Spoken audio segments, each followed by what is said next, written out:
Yat, besok kita akan pelajari tentang gerak. Benar, materinya adalah gerak pada manusia dan hewan. Bagaimana kalau kita bertemu Ustazah? Boleh, kita panggil Sultan juga. Besok pagi, insya Allah. Oke kawan. Assalamualaikum. Dengan siapa kamu datang ya? Kiran dan Sultan. Baguslah, supaya kita bahas bersama. Ayo, kita cari tempat duduk. Baik Ustazah. Kita mulai bahas ya. Baik Ustazah.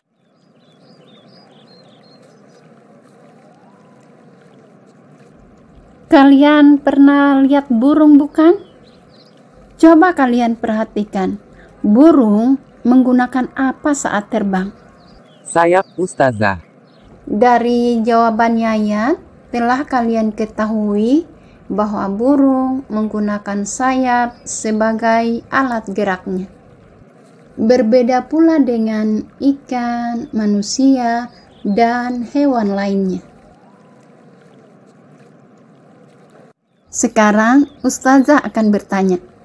Di antara kalian bertiga, siapa yang jalan kaki ke sini? Kami barengan ke sini jalan kaki, Ustazah. Berjalan kaki merupakan salah satu fungsi alat gerak.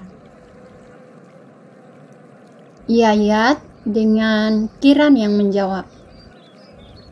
Apa alat gerak ikan dan fungsinya? Saya yang jawab Ustazah. Silahkan Kiran. Sirip dan ekor Ustazah. Ekor berfungsi untuk bergerak ke kiri dan ke kanan. Sedangkan sirip untuk mendorong tubuh ikan dalam air.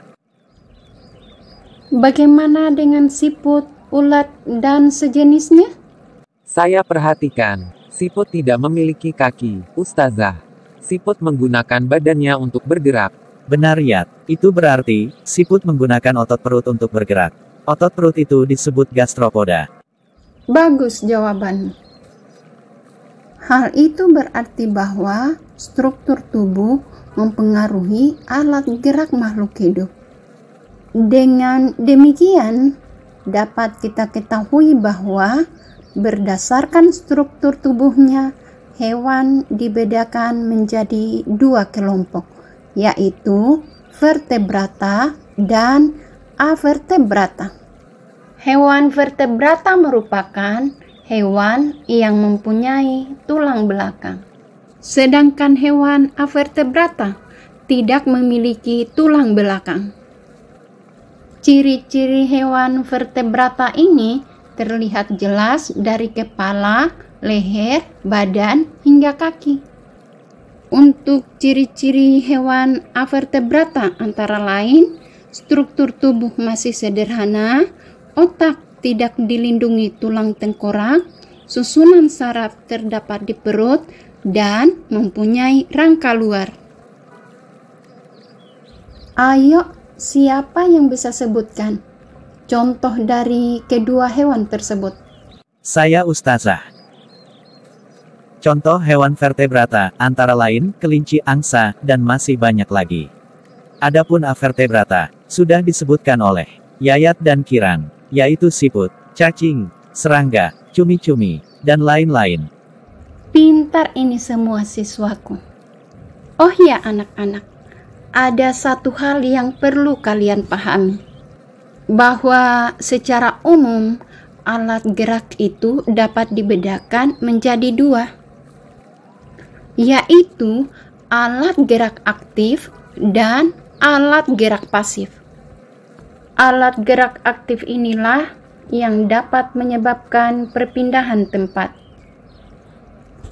Berarti, alat gerak pasif tidak menyebabkan perpindahan tempat Ustazah. Benar, alat gerak pasif itu adalah tulang, sedangkan alat gerak aktif adalah otot. Pada otot, dapat melakukan kemampuan memanjang maupun memendek. Saya tahu Ustazah, kemampuan memanjang disebut relaksasi, dan kemampuan memendek disebut kontraksi. Benar Kiran, bahkan lebih serunya lagi, otot mampu kembali ke ukuran semula. Luar biasa ya, Yayat. Bukan hanya itu anak-anak. Dalam otot terdapat juga senyawa kimia yaitu protein aktin dan miosin.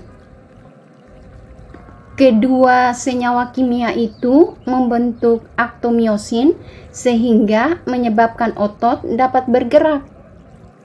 Bagaimana diskusi kita hari ini anak-anak? Masih ada pertanyaan? Seru Ustazah. Tidak ada lagi, insya Allah.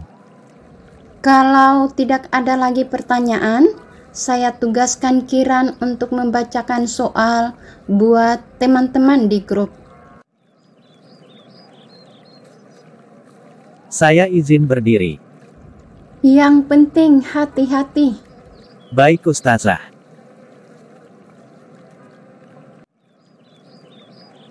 Teman-teman, catat soal dan jawabannya. 1.